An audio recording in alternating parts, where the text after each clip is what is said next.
How do you make a film that teaches people about science? I think it's an important question, and I think it's a timely question, given that, well, video is exploding everywhere on the internet, and there are new initiatives popping up like TED Ed. Now, this question, how do you make a film that effectively teaches someone something about science, that was the topic of my PhD. So I'd like to tell you what I found out. I went to the University of Sydney, and I took all the first-year physics students, and I tried to teach them about the basic laws of motion, Newton's first and second laws. So I sent them away to their homes, and I asked them to go online and sit a 26-question multiple-choice test. Here's a sample question, just so you get a feel for what I was asking them. Imagine a basketball player shooting from the free throw line. After he releases the ball, the forces on the ball are A, upwards and constant, B, upwards and decreasing, C, downwards and constant, D, downwards and decreasing, or E, tangent to the path of the ball. I want you to take a minute and think about what you would answer, and think about what you think other people might answer, okay? So then we would get the students to rate their confidence in their answers. How confident are you that this is correct?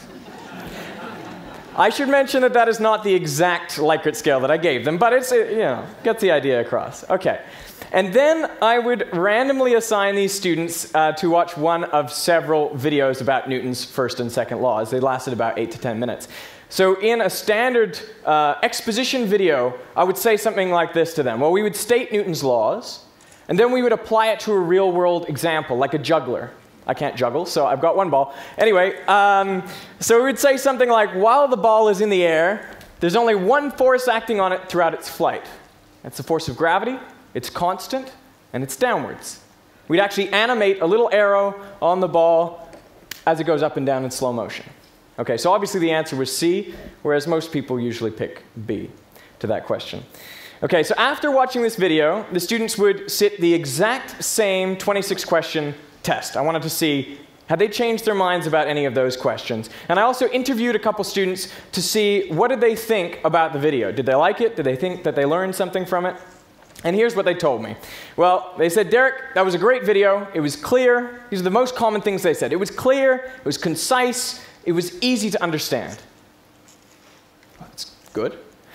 And then I looked at their confidence scores. How did that change on average?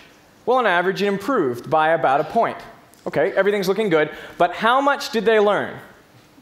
Well, on the pre-test, they scored 6 out of 26. And I can tell you there were basically direct answers to at least 14 of those questions, but how much did they pick up? The average on the post-test was 6.3. What happened? They thought they learned, but their scores didn't change. Well, one of the students told me, in the video it said, the ball is slowly decreasing in force. They thought there was some upward force in the ball, and they thought that was presented to them. They couldn't even correctly remember what was presented 5 minutes earlier. And I had sat in the room with them, and they watched the video. The thing is, in science, students don't know nothing about what we're trying to teach them. They actually know lots of things through their interaction with the world. It just turns out that these things are wrong, scientifically speaking. So when you present something, the student thinks they already know it, and they don't really pay utmost attention. They don't realize that what's being presented differs from their prior knowledge, and they just get more confident in those things that they were thinking beforehand. So actually, a clear expository summary is worse than no instruction at all.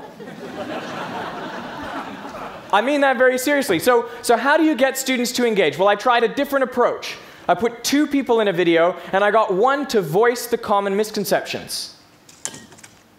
And then the tutor would kind of indicate, okay, that's not quite right, and they would work it out through a social dialogue. But I mean, we would even animate the misconception on the ball without telling anyone it was a misconception. They had to work that out through the social interaction. Okay, so this was the very same setting that the other students watched the exposition video. What did the dialogue students say? Well, no one told me that it was clear. No one told me it was concise. No one said it was easy to understand. In fact, most of the time, they told me it was confusing. Man, maybe this backfired. So how'd they go on the post-test? Well, their scores nearly doubled to 11 out of 26. Okay, it's not 26 out of 26, but it's a start. And what was the difference? Well, after the video, I asked students to rate their mental effort. How much mental effort did you expend while watching that video? And the students who watched the dialogue invested significantly more mental effort in engaging with that presentation than students who saw only an expository summary. So to me, there's a really important message there.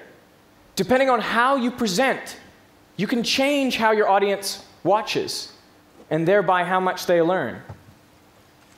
And I'm now applying this. I've got a YouTube channel, it's called Veritasium.